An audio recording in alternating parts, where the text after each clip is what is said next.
Before you listen to someone, before you pay attention to their stories, before you give them your time and energy, you have to know what their motivation is.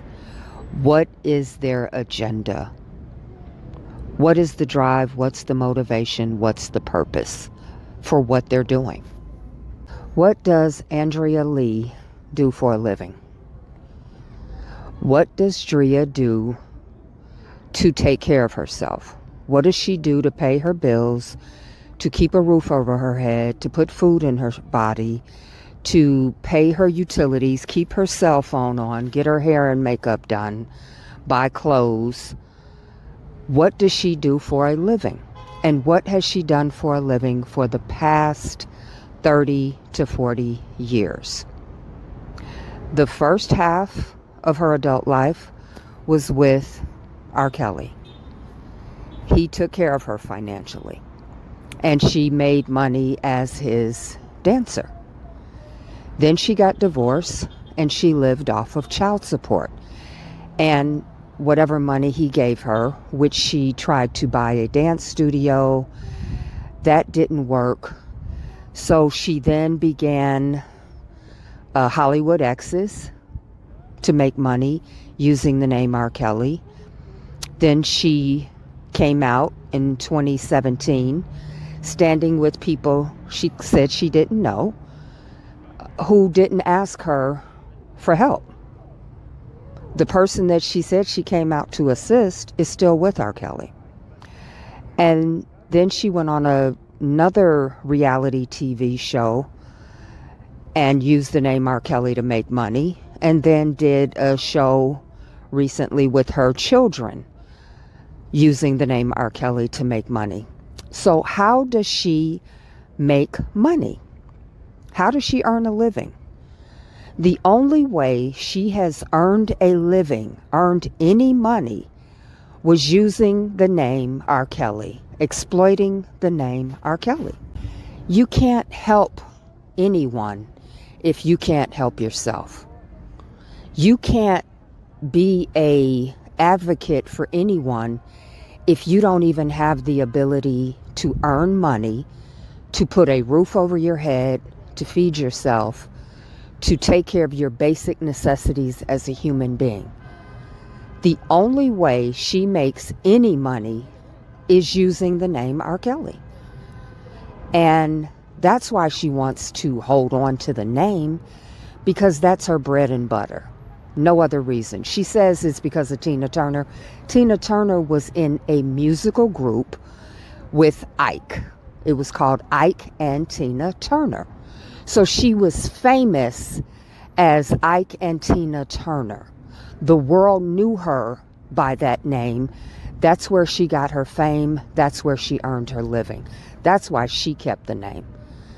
Nobody knew who Drea Lee was.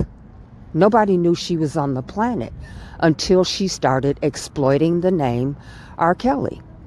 As she claims, he's such a bad person.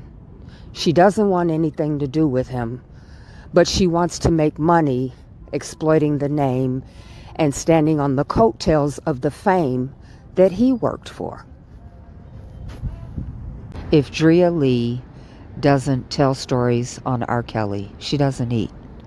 If she doesn't try to find platforms to get on, reality TV shows to appear on, documentaries to appear in with her children, so they all can exploit the name Rkelly and exploit this moment in time while he's in prison, they wouldn't be able to eat.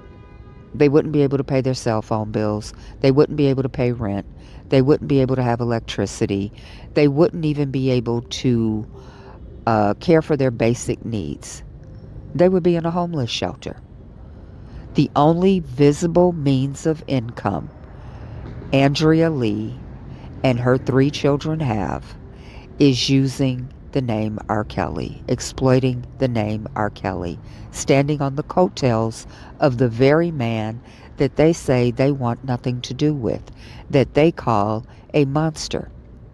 Why would you hold on to a monster's name? Why would you want to keep talking about a monster for 15 years straight, non-stop. She doesn't stop talking about him because if she doesn't mention his name, she doesn't eat. She hasn't developed any talent, any skill that did not involve Rkelly.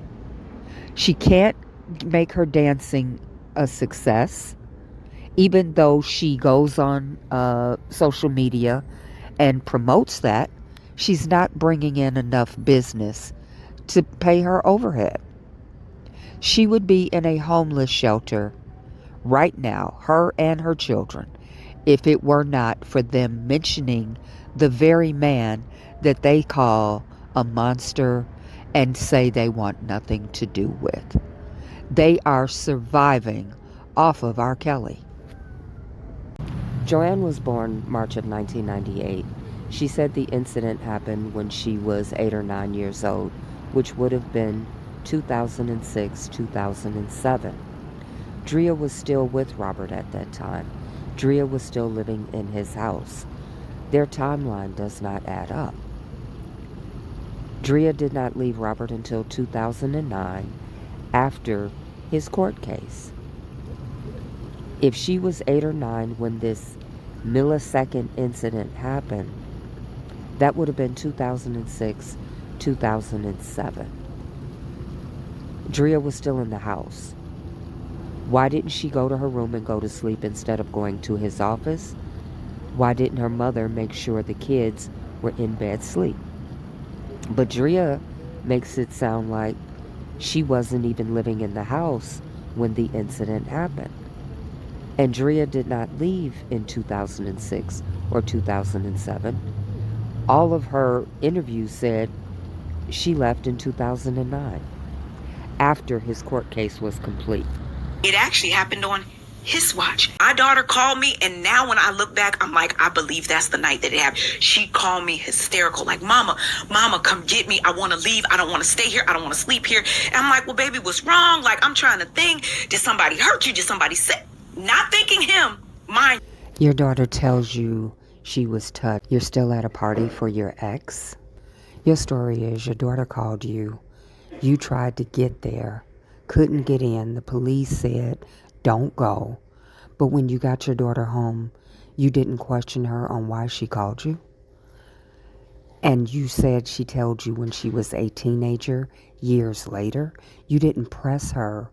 Why were you calling me?